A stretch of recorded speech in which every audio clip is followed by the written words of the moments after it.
But first, let me talk about my Giants right here. I was going through the list, talking with my boys, Peter, shout out, big Giants fan as well. My friend Frankie, Giants fan as well. Connor as well. And I was looking over everyone's schedules, who they play. So I started to say that the drought is over. The Giants, I predict, are going to make the playoffs. And I could be an optimistic fan. I am a very optimistic fan for all my teams. I'm a big Met fan, so you have to be optimistic for that. And the Giants this year, we're in the NFC Least. We made really good additions, and there's a lot of question marks on every team. But I like what we have. I like the offense we have, I like the defense we have. The special teams were great last year. And I feel like we're going to be the most complete team and the most competitive team. So that's why I have us winning. I have a 10-7 record.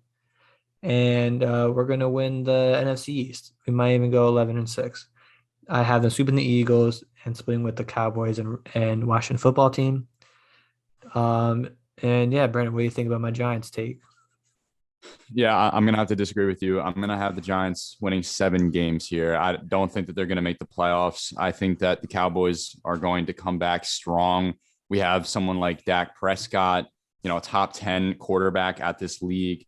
And if you look at his weapons all across his horizon, I mean, he's got Michael Gallup, he's got CD Lamb coming Cooper, off a 1,000 rookie yard season, Coop, and then Zeke and the Great Wall of Dallas right in front of him. Yeah. So, and the defense is getting better. They got Micah Parsons, whom I love. I'm going to get into that a little bit later. So I think that the Cowboys have the advantage right now to win this division. And I think that it's going to be hard for this team to go and play them. I mean, you guys struggle against the Cowboys. The Cowboys are always going to play good.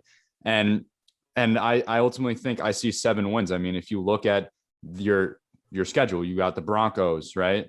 Bridgewater's going to be starting that. Mm-hmm. It's going to be a good first opener game. And then we got Washington. Their defense is stacked. And then some other teams like the Saints, the Rams with Matthew Stafford, Sam Darnold and the Panthers, the Chiefs, the Raiders, the Bucks. Okay, look, these are some really good teams out here. I agree, but let me stop you right there, okay? I know the Cowboys, they have the hype. Dak was hurt last year. That's what, the Cowboys fans' excuses are. Dak was hurt. He was having a breakout year. We all agree. But after week 5, after Dak got hurt, the Cowboys were at a 2-3 record, not even at a winning record with that offense. So, I mean, what were the teams that they were playing, though? That they were playing? I could pull it up right now, but was Dak Prescott not on to an MVP start though? I mean, he was lighting up the league. He could still have he could still light up the league and not be a first place team. Last year they lost to the Rams, they beat the Falcons, lost to the Seahawks, lost to the Browns, beat the Giants, lost to the Cardinals for their first 6 games. So they did lose to, playoff teams. I get that. But, they are, I feel like, they didn't really address defense. They only added Micah Parsons. Is he really a defense-changing player? I mean, right now he has the highest odds to win Defensive Rookie of the Year. He's the number one guy. That's because the Cowboys defense is so bad that whatever he does, he's going to look 10 times better. Plus, he's in the media. He's in the limelight, being in from America's team. So I feel like, he still might win Rookie of the Year. But that's because of how he looks compared to others around him. And I'm high on the Giants. Barkley might even be ready week, 300%. They're saying week 1 possibly, but you're not going to play him all those snaps week 1, even if he's ready. And I like the options we have. Like we went over the offensive weapons Daniel Jones has. And he knows this is his make or break year. You said last week, if he has a trash year, he's gone. He's going to be a backup. And we're going to use that round 1 pick on a quarterback. So Daniel Jones, he's going to play his heart out. Joe Judge, this is his second year at the team. The defense, we got our Pro Bowl cornerback, Bradbury, Blake Martinez. He saw the interception the other night against the Patriots. So I'm liking the team. The Washington football team, They're going to regress. I think they're going to regret not drafting a quarterback and signing Ryan Fitzpatrick or not signing a different quarterback other than him, because Fitzpatrick, he's going to be good. He's going to be good. But I felt they could have been better with someone else, more dynamic, because this is going to be his first time in this system as well.